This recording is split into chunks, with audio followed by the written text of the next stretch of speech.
Hi, it's Coach Joe Lucas, and welcome to the Magellan Network Show. My goal inside of this communication, this show, is to share with you my nearly 30 years of coaching some of the most successful financial advisors in North America. We're going to be talking about strategies, syntaxes. We're going to be bringing guests on from time to time, and I'm going to share with you what's working now. So think of this show as sort of like a little one-on-one kind of mini coaching cast, if you like, where we're going to be going in depth from time to time on strategies to help you grow your business, get more effective, become more efficient, find balance in your time management, grow your business, and quite frankly, whatever else is going on in the world today. So before we get to today's episode, I'd love for you to do a couple things for me. Number one, make sure that if you're watching this on YouTube, that you subscribe to our YouTube channel. If you're doing the audio, make sure that you give us a review on whether Spotify or Apple. We'd really appreciate that. And quite frankly, that does help. It does matter when you rate things and like things and subscribe to things. It helps us get the word out to more of the industry. And lastly, I have a very special gift for you. Go to MagellanNetwork.net, so one word, MagellanNetwork.net, and I have for you a complimentary membership, 100% gratis, where you can tap into about between 50 and 75 hours of masterclasses, forms, tools, templates, and strategies. So please go ahead and make sure you go get that claimed, smash the like button and subscribe. And please go ahead and leave us a review on whatever podcasting platform you're on. And now, let's get to this week's episode. Hi, this is Coach Joe Lucas, and welcome to this very special episode of the Magellan Network Show. In just a few moments, we're going to take you behind the scenes of one of my live events, whether it's a mastermind or a training, where you get to peek inside the velvet rope, if you will, and see how we do things inside of the network. So sit tight, stay tuned, and enjoy this very special episode. We're talking a lot about messaging, to our prospects and things like that, but you also need to make sure that you're including your clients. Most of you do not leverage your clients appropriately. And can we get a little cooler in here? So make a left and get that cold in here. We just ate. If you deploy your message to your clients and ask them in a cover to please forward it out to their networks, that's why deploying on social is so important. If I send an email, let's have an email newsletter, and I get it. So you send me your email newsletter. I like it. You ask me to forward it to people that I know. How easy is that? Easy. An email is easy? I got to go forward, and then I go, what type? I got to type everybody's name in, don't I? Oh, now not so easy, right? But if I get it on social, I get it on LinkedIn, I get it on Facebook, how easy is that to share to my universe? One click, right? Share, out. You need to deploy all your messaging not only through email, but also through your social channels. That's why on your Facebook business page, you need to have all your clients in your universe. Your LinkedIn, you need to have all your clients in your universe. So that way, when you're doing content, you make it easy for your clients to share it to their networks. Email is obviously easier to share than if you send out a hard copy, right? But it's not nearly as shareable as social. So anything you do, remember, anything you do, multi-channel. So if you happen to do an email newsletter, the content needs to go on your social, so that way you can deploy it out to your marketplace and let them share it. Okay? I find it really interesting when I talk to people that do content. I say, are you specifically sharing this with your clients and asking them very specifically to share this with people that they know? A lot of times the answer is no. Because we get very fixated on just getting it out that we lose that leverage point. And oh, by the way, sometimes your clients, even though you don't ask them to do that, they'll write a little cover notey on there, right? Hey, this is my guy, or this is my advisor, they're really good, you also check them out, stuff like that. You'll get an endorsement that we did not ask for, and it's more meaningful. So I want you to always think when you deal with your clients, remember, anything goes out to your universe, multi-channel, clients included. Everybody clear on that? So just make a note in there. That's what needs to be done. All right? So last question. What's your budget going to be for next year for your marketing and branding game? Now, Matt quoted 7 to 14% of top line. And I don't know how it came up. I don't know if you, because I remember reading an article. This is before the Ken Fisher shit all went down. But there was an interview I think he did, and I think he said, I figured out he spent about $60 million last year on marketing and branding. Ken Fisher did, right? Because I remember he was interviewed by somebody, and it was funny. I remember the interview. He had no clue how it gets done. He hires people for that. No clue, right? But you know, before all this stuff happened with Fisher, and we don't need to talk about it in this room today, but the industry had a real love-hate relationship with him. On one side, he mastered marketing, wrote books, went on cruises, got the Forbes gig, raised billions upon billions of dollars with average, if not below average, returns. With an interesting business model where you have you have a financial advisor maybe, but you have more like a wholesaler in the region that comes takes you out to lunch. That was a big thing. And he raised hundreds of billions of dollars doing that. And it's not even that good. So my point is this. Figure out how to deploy your game the way you need to, but understand that he was one of the first guys to market, to understand marketing, or he got lucky and hired the right people, which is probably, the way I've heard the story, it's probably more the latter. You cannot ignore this, okay? So to figure out your budget, give it a range, and I want you to now go ahead and do that, all right? Matt, why don't you come up now? It's a good time. All right, so I'm going to invite Matt up here because now we're going to talk about deploying social assets. And I want you to take some time and come up. Yeah. Okay. Yeah. So why don't you just give everybody a brief overview of what you do, you know, how you do it, and then why don't you give them some value add, then I'll ask you some very specific questions. Okay. Has anybody heard of Gary Vaynerchuk? Okay, so Gary is one of the most famous people on everywhere now. And he has what he refers to as a single point of entry. So what we do is we help advisors and financial services professionals rise above the noise of the mainstream media. There's no local media for any of you anymore. We are that local media, and we do it through podcasting. So 2 hours of your time a month, we basically produce and syndicate 2 podcasts, and then do all of your social media for you in a compliance-approved manner. So, data points. Data points. So you said 7 to 14, right? Percent top line, right? Yeah. What do you notice about your advisors that actually engage in social? Because you've got a lot of points. So tell me about the advisor who does a great job with social and content versus the advisor who really doesn't understand that at all. What do you notice? So we refer to it as expertise economy, right? That's what you're all in, by the way. You're in expertise economy, and you have to have momentum marketing. So if anybody wants to look this guy up, he's a client of ours. It's Nepsis. NEPSIS, Invest with Clarity is the company, and he has mastered it. So he knows that communication is fundamentally changed.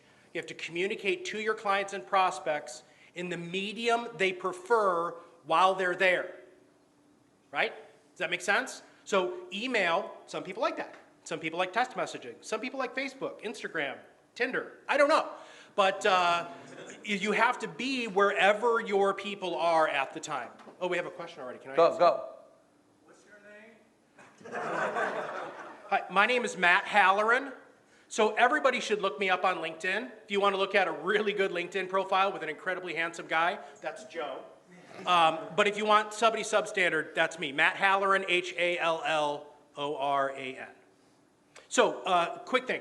If any of you guys are trying to target people entering in or who are in their peak earning years, who earn over $250,000 a year, podcasting is their #1 means of absorbing information. Does that make sense? They subscribe to at least 6 and consume at least 6 different podcasts a week. And there are very few of you who are in this market. Very, very, very few. The other great super thing about this is, how many of you were able to get passively into your clients' homes? Please raise their hand. Passively means opt in, right? So if I have a podcast, every time I come out with a new podcast, it shows up on their listening device. And 40% of all podcasts are listened to in the privacy of their home. You're in their ear. Who was saying it earlier? Meredith? People know you, right? And then the other dude in the back. Micah? Micah. People know him, right? I have people who come up to me at conferences and be like, dude, I know your voice. Yeah, I've done 200 plus podcasts, right?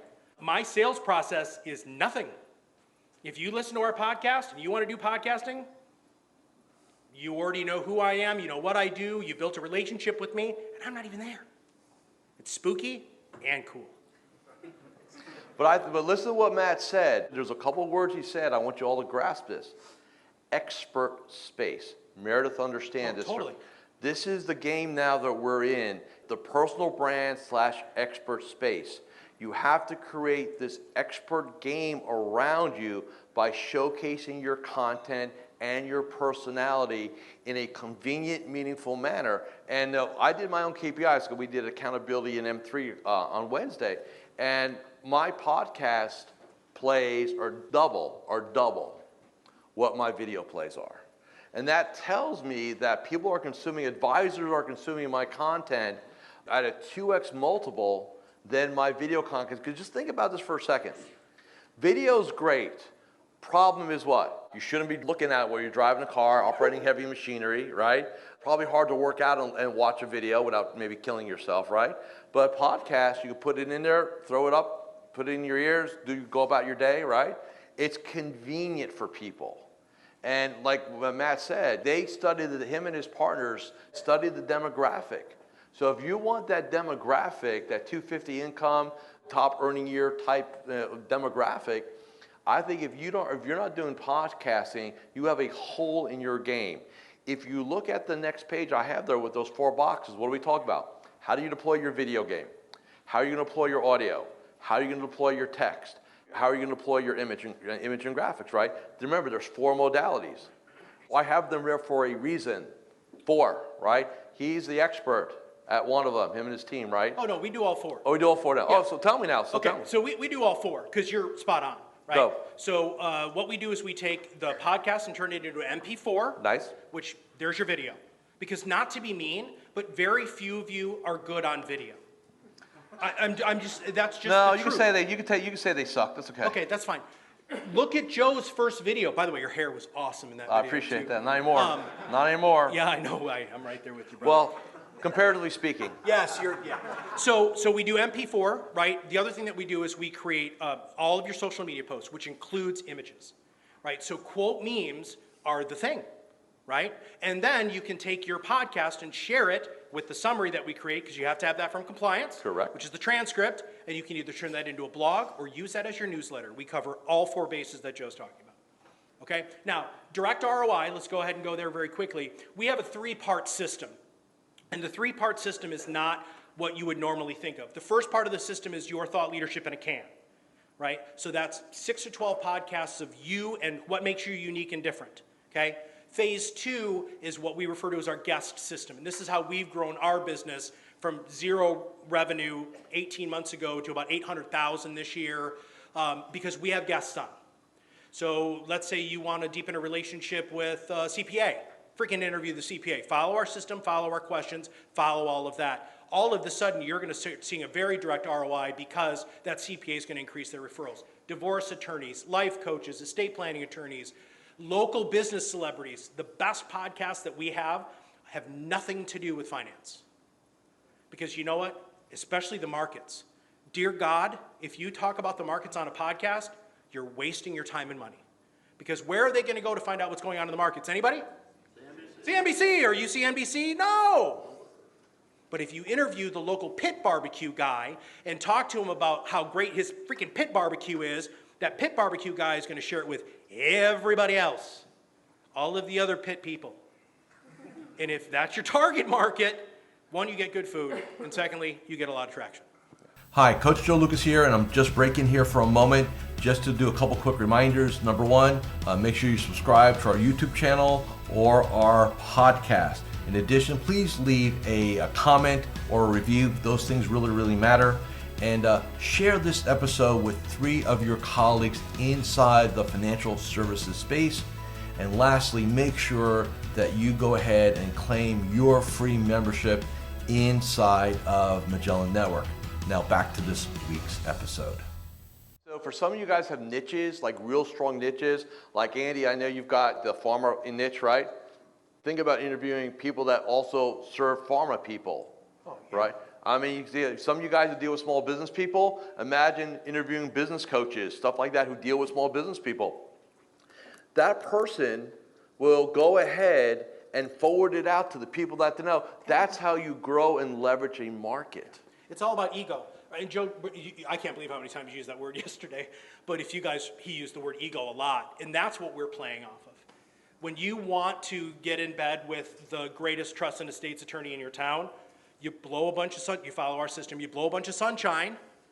Look, I want to learn from you. I can't wait to have you on my podcast. I'm going to expose you to all of my clients in my list. All that we ask of you is that you share it with your network too. And it's a 30-minute freaking commercial about how great that woman is who's the trust and estates attorney. It seems really simple. We've failed a lot. I've spent hundreds of thousands of dollars on Facebook, just so all of you know, to no avail. We specifically focus on LinkedIn personally and with our clients because you got about 70% of people on LinkedIn are the decision makers. So there's number one. Number two, they consume more content than on Facebook. People don't swipe through LinkedIn like they do on Facebook. And if you use LinkedIn Sales Navigator, which everybody in this room needs today, get LinkedIn Sales Navigator.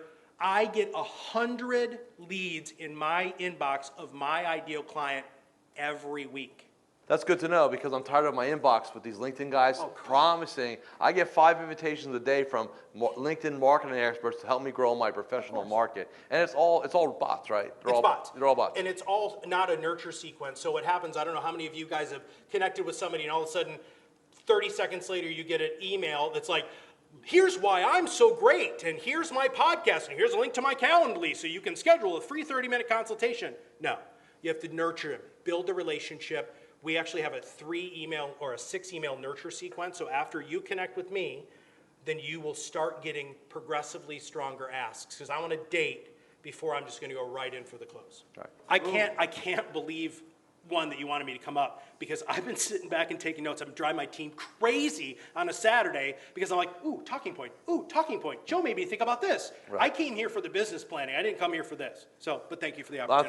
Thank you for sharing. I appreciate it. Thank you. 2 claps for Matt. 2 claps. All right. So let's get into the page. So here's what we're going to do. I got 4 modalities, right? Video. And notice what Matt said. He agreed. We all have to do all 4. So what is your strategy going to be around video? What are you going to do? And for some of you, it's like, I've got to explore doing video. And if that is the strategy, write that down. You know, so again, if you're doing it, are you doing it often enough? Are you doing it the proper way? Do you need to elevate it? Are you doing video but not doing SRT files and doing captions and things like that? You saw my first video. That was about as shitty as it could be. You now see my new videos. It's totally different. Okay?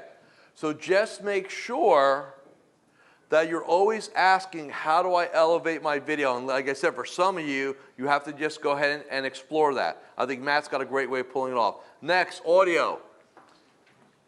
I did my audio, quite frankly, I did my podcast because I already had the audio file from the video file, and I didn't want to waste it. So I said, let's get an iTunes account. Let's push it up there. Let's do those things like that, right? Stuff like that. And when I looked at my data this year, like I said, I got twice as many audio plays as YouTube or video plays. So whether you decide to use somebody like Matt or you want to create your own game, you know, I endorse him. But you can do anything you want to do. And again, I don't get paid to say that. I just know he does a good job for some of my clients. You want to create an audio game, especially if you're going after executives and business owners, maybe not so much the retiree market like he said, but if you want to go after busy people, you need to get them on their car, in their phone, on their phones in their car, or when they're working out or doing what they're doing. Okay, you got to find a way to do that. Text, same thing. You want to take what you're doing and then get it transcribed and turn it into podcasts. By the way, you can hire virtual writers to go ahead and do some stuff. So you can go hire a writer, and that's some English professor, if I remember right, or something like that. Somebody pretty, he's not some guy in the Philippines. Right, no. Yeah. Yeah, just gonna say. So if you're not a good writer, hire a good writer. I suck. My modalities are very simple. I do a pretty decent job at video. I do a pretty decent job on audio. I would never consider myself a writer.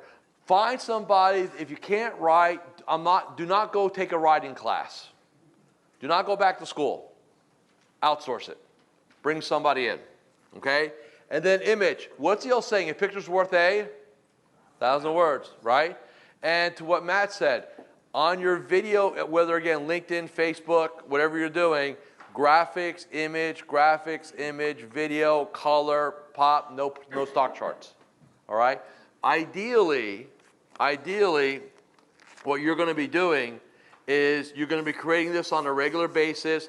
You do, like in Matt's case, you do something once, I get a video, I get an audio, I get a text, I get an image, I get all those things. I get 4 pieces of content for one execution. That's how we do it, okay? I am creating right now, over the last couple of days with Daniel, we're creating about 20 hours of content, which I will deploy in the next year. We'll slice it, we'll dice it, we'll take pictures, we have audio recordings, we'll have videos. I can even take the audios and get it transcribed. God help if the person wants to do that. But I got 20 hours. So when you do your stuff, think content. When Frank's in his car, he's shooting video, he's thinking content.